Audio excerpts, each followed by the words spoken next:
Magdamagang pumwesto ang mga taga-suporta ni dating Pangulong Rodrigo Duterte sa EDSA Shrine. At live mula sa Quezon City, may unang balita. James Agustin. James. Ivan, good morning. Mahigit sa 100 taga-suporta ni dating Pangulong Rodrigo Duterte yung nagpalipas na magdamag. Dito po yan sa likurang bahagi ng EDSA Shrine. Kanya-kanya ng latag ng mahigaan ng mga taga-suporta ng dating Pangulo. Ang iba nagsagawa naman ng programa.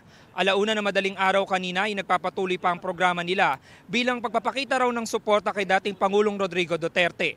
Layon daw nila na magkaroon ng araw ng pagpapahayag dahil hindi na umano maayos sa mga nangyayari sa bansa.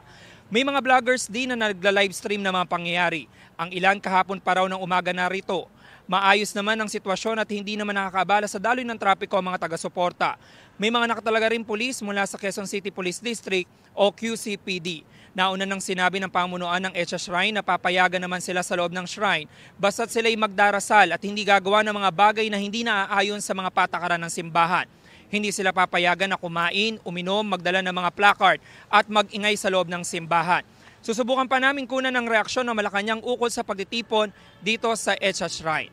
Samantala, Ivan, ito nakikita nyo, ito po yung sitwasyon dito sa likurang bahagi ng EDSA Shrine. Nandito pa rin yung mga taga-suporta at inikutan natin yung harapan ng shrine simula pa kanina at kagabi wala namang pinapayagan doon sa harapan mismo kaya hindi nakakaapekto sa daloy ng mga sasakyan doon sa kabaan ng EDSA maging sa Ortigas Avenue. Dito po sa likurang bahagi na ito po kasi daanan din ng mga sasakyan dahil may mall dito at may parking lot na malapit dito.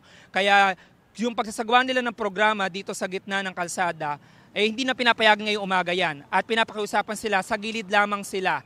At normal lang din yung schedule at operasyon itong simbahan, may pagdiriwang ng banal na misa ngayong umaga. Ang nakikita po natin na mga pulis dito, yung mga taga-QCPD dito sa paligid ng EDSA Shrine, pero doon sa pagtawid mo, doon sa flyover mismo, sa ilalim ng EDSA Ortigas flyover, may mga contingent mula sa Eastern Police District, partikular yung mga taga-DMFB o District Mobile Force Battalion.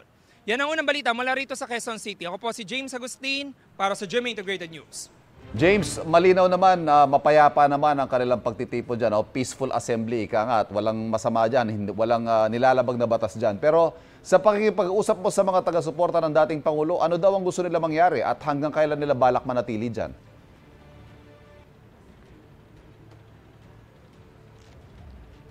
Well, Ivan, ang sinasabi lang ng mga taga-suporta dito, gusto daw nila magkaroon ng araw ng pagpapahayag. Yun lamang yung paulit-ulit nila na sinasabi.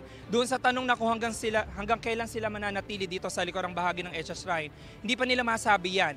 Ang napansin lamang natin dito ay malaya naman sila na nagsasagawa ng programa dito sa likurang bahagi ng EDSA Shrine at malayo naman sa kanila yung mga pulis ng QCPD. Pero marami yung mga pulis na nakatalaga rin dito, hindi lamang from QCPD, maging from EPD. Ivan. Maraming salamat, James Agustin. Kapuso, huwag magpapahuli sa latest news and updates. Mag-iuna ka sa balita at mag-subscribe sa YouTube channel ng GMA Integrated News.